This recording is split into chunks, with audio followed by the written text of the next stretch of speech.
वृंदावन में अस्थायी रूप से शुरू हुआ फायर स्टेशन का संचालन। आग पर काबू पाने के लिए मथुरा से दमकल की गाड़ी आने का नहीं करना पड़ेगा इंतजार। श्रीधाम वृंदावन में आगजनी की बढ़ती घटनाओं को लेकर वार्ड नंबर 70 से बीजेपी के पार्षद वैभव अग्रवाल ने हाल ही में जिलाधिकारी नवनीत सिंह चहल से मुलाकात कर वृंदावन में फायर स्टेशन संचालित करने की मांग की थी। इस पर त्वरित कार्रवाई करते हुए डीएम ने वृंदावन में पानी गांव संपर्क मार्ग स्थित पर्यटक सुविधा केंद्र में अस्थायी रूप से फायर स्टेशन संचालित करने के निर्देश दिए। इसी क्रम में बुधवार को सीएफओ प्रमोद शर्मा, पार्षद वैभव अग्रवाल आदि की उपस्थिति में फायर स्टेशन का संचालन शुरू हुआ।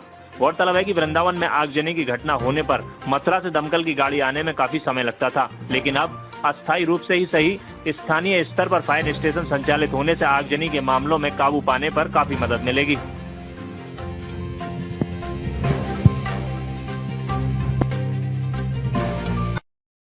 जैसा कि आप सब जानते हैं कि अभी 2 दिन पूर्व वृंदावन के व्यस्ततम अठखम्मा बाजार में एक पोशाक शोरूम में आग लगने के कारण पूरा शोरूम जल गया था।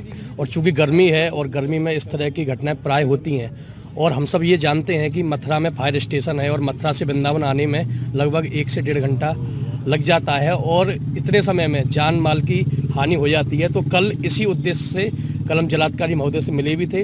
हमने उनसे वृंदावन में स्थायी फायर स्टेशन बनाने की मांग की थी और साथ में हमने उनसे ये भी कहा कि जब तक स्थायी नहीं बनता तब तक एक अस्थायी फायर स्टेशन वृंदावन में बना दिया जाए। और हमने उनको टीएफसी, नगर निगम, डाक बंगला 2-3 स्थान सजेस्ट भी किए थे। तो कल शाम को ही इसकी कार्रवाई हो गई और आज सुबह ही टीएफसी में अस्थायी फायर स्टेशन बना दिया गया है। और चूंकि अब अस्थायी फायर स्टेशन बन गया है तो जो रेस्पॉन्स टाइम होगा, जो मथुरा से वृंदावन पहुंचने में समय लगता है, वो कम हो जाएगा।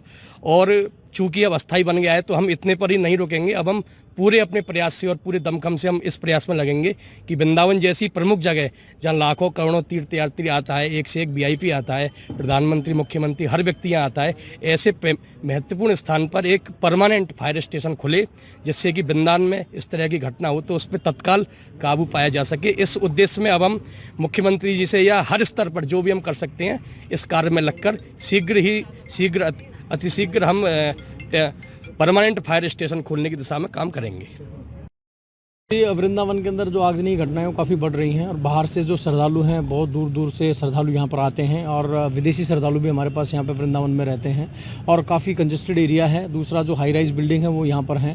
तो जो यहाँ के पार्षद जी हैं, वैभव जी, और जो अदर पार्षद हैं, उन्होंने मिल करके डीएम साहब के यहाँ पर एक रिक्वेस्ट किया था कि एक जो सीजनल, क्योंकि फायर का सीजन चल रहा है, काफ़ी गर्मी बढ़ गई है, आगजनी की घटनाएँ भी ज़्यादा हो रही हैं, तो इसी वजह से यहाँ पर एक अस्थायी फायर स्टेशन की व्यवस्था की जाए। तो उसी के क्रम में यहाँ पर एक अस्थायी जो फायर स्टेशन है वो हम यहाँ पे संचालित कर रहे हैं आज से, और आगे पूरे सीजन में यहाँ पर जो है गाड़ी अवेलेबल रहेगी। अगर कोई घटना होती है तो उसमें रिस्पांस टाइम कम करने में हमारे को मदद मिलेगी ताकि उस पर त्वरित कार्रवाई करके आग को बढ़ने से रोका जा सके।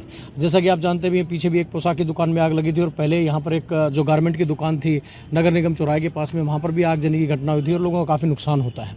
तो सेफ्टी ऑन प्रायोरिटी, तो इसी को देखते हुए हमने एक अस्थायी फायर स्टेशन जो है यहाँ पर इसको संचालन की योजना बनाई है। सर, ये अस्थायी फायर स्टेशन है, वृंदावन एक टूरिस्ट प्लेस है, बड़ी संख्या में टूरिस्ट भी आते हैं, फेस्टिवल भी होते हैं, तो क्या स्थायी फायर स्टेशन के लिए भी कोई प्लान आप लोगों के द्वारा तैयार किया जा रहा है? माननीय मुख्यमंत्री जी की वृहद जो योजनाएं हैं उनके अंदर इसका भी प्रपोजल है और वरिष्ठ पुलिस अधीक्षक महोदय और जो हमारे जिलाधिकारी महोदय हैं उनको भी एक रिक्वेस्ट लेटर भेजा गया है कि यहाँ पर एक जगह जो है वो चिन्हित कर ली जाए, क्योंकि फायर स्टेशन के लिए कम से कम 2000 वर्ग गज और अगर अच्छे ढंग का जो फायर स्टेशन उसके लिए 4000 वर्ग गज जगह की रिक्वायरमेंट रहती है। जिस दिन वो जगह मिल जाती है तो माननीय मुख्यमंत्री जी की जो योजनाएं हैं उसके तहत यहाँ पे फायर स्टेशन का निर्माण भी करा दिया जाएगा, जिसके लिए प्रयास जारी है। कई लेटर हमारी तरफ से इनिशिएट किए जा चुके हैं। आज जो हमारे वीसी साहब हैं एमवीडीए से, उनसे भी वार्ता हुई है, तो उनका भी कहना है कि रुक्मणी विहार में कहीं पर कोई जमीन जो है फायर स्टेशन के लिए चिन्हित की जाएगी और उस पर जल्द ही फायर स्टेशन का निर्माण भी किया जाएगा।